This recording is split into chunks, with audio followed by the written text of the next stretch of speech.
a gente fala depois. Vamos passar aqui. A testosterona se converte em estradiol também. E o estradiol tem uma série de efeitos importantes no nosso organismo. Por exemplo, o estradiol tem um efeito positivo sobre o nosso perfil lipídico, né, sobre o nosso HDL, LDL. Ele é importante para o fechamento das epífises ósseas, a progressão da aterosclerose, limita a progressão da aterosclerose, a diferenciação sexual no cérebro, requer aromatização estradiol.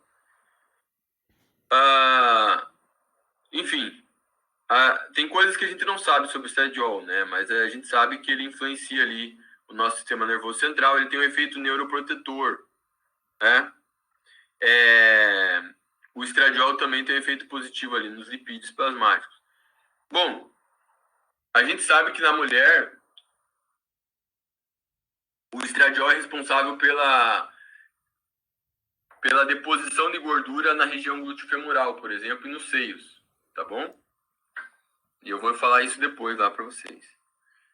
No homem a gente tem uma noção do que faz, mas tem coisas que a gente não sabe exatamente, né? Mas eu vou mostrar para vocês o que acontece quando a gente mexe com o estradiol. Ó, quando você olha um exame de sangue, o estradiol normalmente fica nessa faixa de 10 a 50 picogramas por ml, tá bom? Quanto de testosterona se converte em estradiol? Apenas 0,5%. Lembrem que no DHT era 7 a 10%? No estradiol é só 0,5%. Mas esse nível de estradiol aqui é suficiente aqui para ele fazer efeito no organismo ali, o que tem que fazer, ou seja, fazer o trabalho que ele tem que fazer, tá? Então, se você fizer uma conversão aqui, ó, se eu tenho uma testosterona de 600 nanogramas por decilitro e eu vou pegar 0,5% de 600, eu faço essa continha aqui. Fiz aqui só para exemplificar para vocês, né? Se quiser jogar na calculadora. 0,5% vezes 600 vai dar 3 nanogramas por decilitro. Ou seja, de 600 nanogramas de testo, apenas 3 se converte em estradiol. Se você quiser deixar na unidade usual, você tem que converter nanograma para picograma. Dudu, eu não sei como fazer isso. Só multiplicar por 10. Ou você usa uma calculadora lá do Google, lá. Você fala no Google lá. Conversão nanograma por decilitro em picograma por ml. Ele vai fazer a continha para você. Mas basicamente é multiplicar por 10.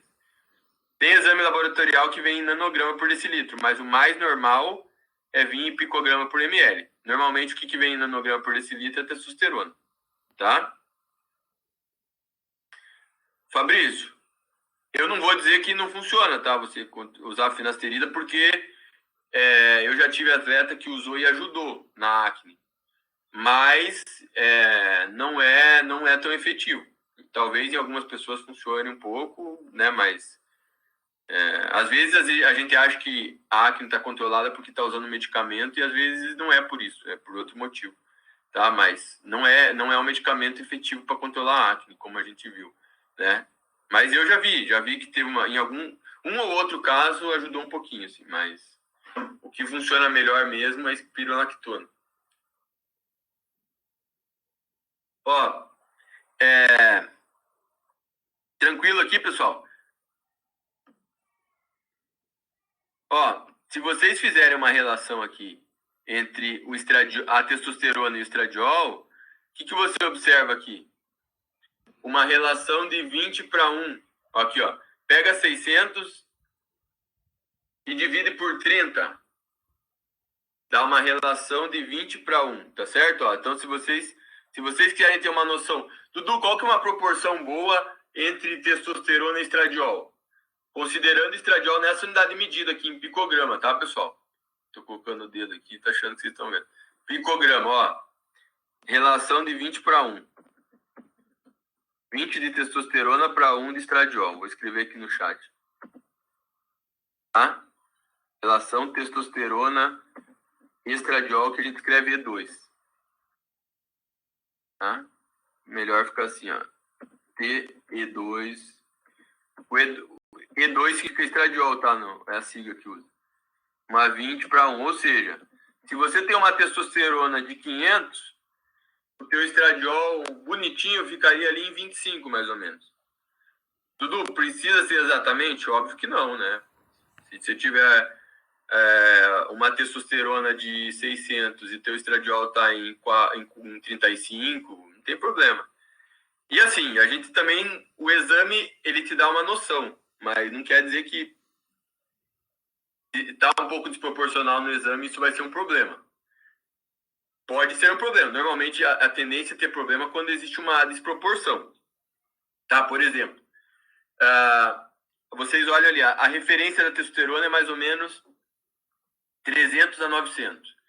Imagine que você tem uma testosterona que está lá em 350 e o estradiol está lá em 48. Os dois estão na referência, mas você tem uma testosterona que está perto do infrafisiológico e um estradiol que está quase no suprafisiológico. Então você tem um desequilíbrio, mesmo estando dentro da referência, tá? E aí você tem chance de ter um problema relacionado à ginecomastia, por exemplo, quando você tem um desequilíbrio maior. Mas você pode ter ginecomastia mesmo se tiver bonitinho. Por quê?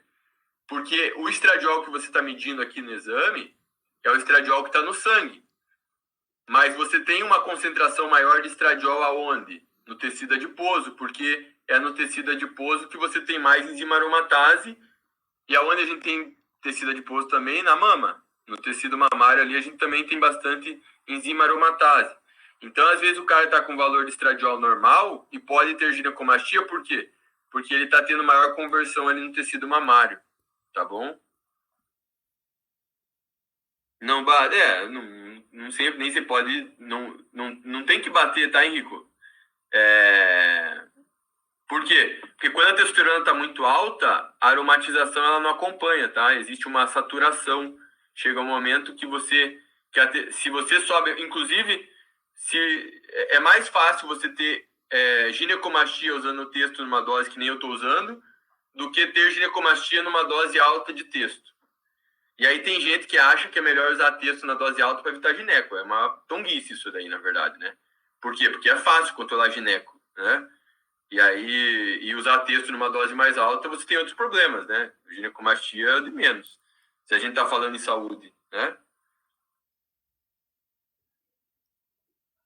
Será que suprimir o estrogênio